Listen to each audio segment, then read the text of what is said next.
नमस्कार। आज हम एक बहुत ही जरूरी विषय को समझने की कोशिश करेंगे और वो है ब्रेस्ट कैंसर। हम इसकी बिल्कुल तह तक जाएंगे। ये क्या है, इसके कारण क्या हैं और इससे निपटने के क्या-क्या तरीके हैं। तो चलिए इस पूरे विषय को मिलकर आसान बनाते हैं। चलिए शुरुआत एक ऐसे आंकड़े से करते हैं जो शायद आपको चौंका दे। ब्रेस्ट में मिलने वाली 10 में से 6 गांठें एक ही खास जगह पर होती हैं, स्तन के ऊपरी और बाहरी हिस्से में। अब आप सोचेंगे ये जानना इतना जरूरी क्यों है? अरे सीधी सी बात है, ताकि सेल्फ चेक करते वक्त हमें पता हो कि सबसे ज्यादा ध्यान कहाँ देना है। तो आज की हमारी बातचीत का सफर कुछ ऐसा रहेगा। सबसे पहले समझेंगे कि ब्रेस्ट कैंसर आखिर है क्या, फिर देखेंगे इसके रिस्क फैक्टर्स, मतलब खतरे क्या क्या हैं। इसके बाद जानेंगे कि ये कितने तरह का होता है और फिर बात करेंगे कि इसका पता कैसे लगाया जाता है और इलाज के कौन-कौन से रास्ते हैं। तो ठीक है, शुरू करते हैं सबसे पहले और सबसे जरूरी सवाल से। आखिर ये ब्रेस्ट कैंसर है क्या? अगर इसे बिल्कुल आसान भाषा में समझे ना, तो ब्रेस्ट कैंसर तब होता है जब ब्रेस्ट के सेल्स यानी कोशिकाएं बेकाबू होकर बढ़ने लगती हैं और फिर एक ट्यूमर या गांठ बना लेती हैं। और हाँ, ये महिलाओं में होने वाले सबसे कॉमन कैंसर्स में से एक है। खासकर 40 से 60 साल की उम्र में इसका खतरा काफी ज्यादा होता है। अब जरा कुछ आंकड़ों पर नजर डालते हैं ताकि इसकी गंभीरता का अंदाजा लगे।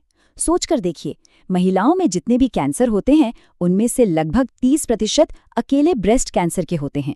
ज्यादातर मामलों का लेना देना हमारी लाइफस्टाइल से है, पर हाँ, कुछ 2 से 5% मामले हेरिडिटरी भी होते हैं, मतलब परिवार में चलते हैं।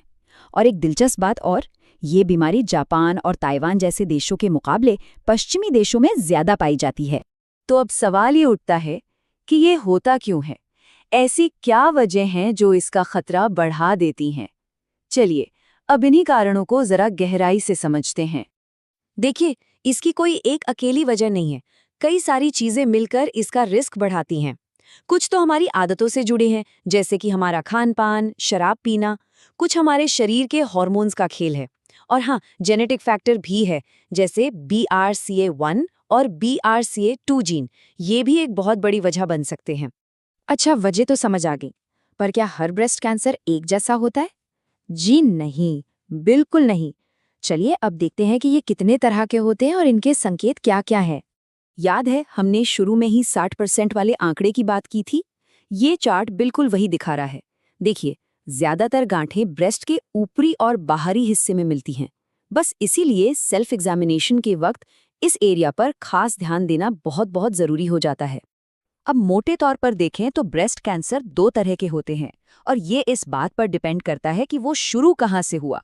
इसे ऐसे समझ सकते हैं, एक होता है डक्टल कैंसर, जो दूध की नलियों यानी डक्ट्स से शुरू होता है, और दूसरा होता है लोब्यूलर कैंसर, जो दूध बनाने वाली ग्रंथियों यानी लोब्यूल्स से शुरू होता है। अब जब कैंसर अपनी जगह से निकलकर फैलने लगता है तो उसे कहते हैं इन्वेजिव कैंसर। और इन फैलने वाले कैंसर में जो सबसे आम टाइप है वो है स्क्लेरोस कार्सिनोमा। आप अंदाजा लगाइए, लगभग 70% मामले इसी के होते हैं।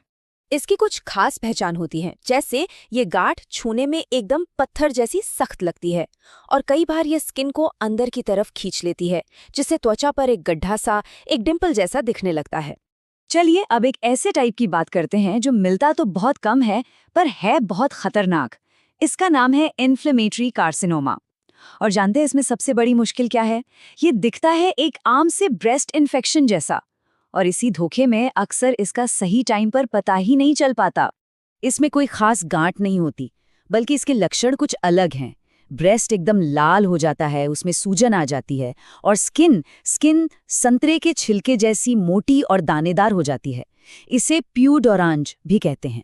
बस इन्हीं वजहों से इसे सबसे सीरियस टाइप में गिना जाता है। तो ठीक है, अगर कोई लक्षण दिखें या कोई शक हो तो डॉक्टर ये पक्का कैसे करते हैं कि प्रॉब्लम क्या है, और अगर कैंसर है तो वो किस स्टेज पर है? चलिए अब इस पूरी डायग्नोसिस और स्टेजिंग की प्रक्रिया को समझते हैं। देखिए, शुरुआती पहचान में सबसे पहला और सबसे जरूरी कदम है ब्रेस्ट सेल्फ एग्जामिनेशन, जिसे BSE भी कहते हैं, मतलब अपनी जांच खुद करना। इसे महीने में एक बार पीरियड्स के ठीक बाद करना सबसे अच्छा माना जाता है। और याद रखिए, जरा सा भी शक हो, कुछ भी अलग लगे, कोई गांठ महसूस हो, तो बिना एक पल भी गवाए डॉक्टर से मिलना ही सबसे समझदारी है। जब मैमोग्राम होता है तो उसकी रिपोर्ट में एक स्कोर आता है जिसे BIRADS कहते हैं। आप इसे एक तरह का ग्रेड या रेटिंग समझ सकते हैं। स्कोर 1 या 2 है तो मतलब सब ठीक है, लेकिन जैसे ही स्कोर 3, 4 या 5 की तरफ बढ़ता है तो शक भी बढ़ जाता है और फिर डॉक्टर आगे की जांच जैसे बायोप्सी की सलाह देते हैं। अब कैंसर की स्टेज पता करने के लिए एक सिस्टम इस्तेमाल होता है TNM। ये बहुत सिंपल है। T का मतलब है ट्यूमर, यानी गांठ का साइज कितना बड़ा है। N का मतलब है नोड्स, यानी क्या कैंसर बगल के लिम्फ नोड्स तक पहुंचा है। और M का मतलब है मेटास्टेसिस, यानी क्या कैंसर शरीर के दूसरे अंगों तक फैल गया है। इन्हीं तीनों चीजों से कैंसर की स्टेज तय होती है। ठीक है, तो एक बार बीमारी की पहचान हो गई, स्टेज का पता चल गया, तो अब बारी आती है इलाज की। चलिए देखते हैं कि इसके लिए क्या-क्या तरीके अपनाए जाते हैं। सर्जरी की बात करें तो मोटे तौर पर 2 ऑप्शन होते हैं। एक है क्वाड्रेंटेक्टोमी, जिसमें सिर्फ गांठ और उसके आसपास का हिस्सा निकाला जाता है, यानी ब्रेस्ट को बचा लिया जाता है। दूसरा ऑप्शन है मास्टेक्टोमी, जिसमें पूरा ब्रेस्ट हटा दिया जाता है।